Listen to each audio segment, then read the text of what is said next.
लोकसभेतील काँग्रेसच्या विजयात ठाकरे गटाचा मोठा वाटा। मवियात काँग्रेस मोठा नव्हे लहान भाऊ, संजय राऊतांनी सुनावलं। तर सर्वांमुळे लोकसभेत विजय, थोरातांचा पलटवार।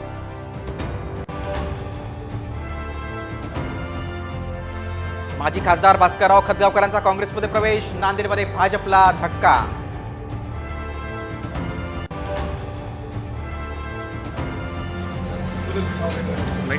मनोज जरांगेंची तब्येत खालावली, रक्तातील साखरेचं प्रमाण घटलं। फडणवीसांचं ऐकून गेम केला जात असल्याचा जरांगेंचा आरोप। नाशिक महापालिकेचा गलथान कारभार पुन्हा उघड, आयुक्तांच्या स्वाक्षरीचा 4 कोटी रुपयांचा बनावट ठराव। मनपाच्या कारभारावर प्रश्नचिन्ह उपस्थित। पुण्यातल्या समाधान चौकातल्या खड्ड्यात कोसळलेला टँकर 5 तासानंतर काढण्यात यश, सुदैवानं कोणतीही जीवितहानी नाही।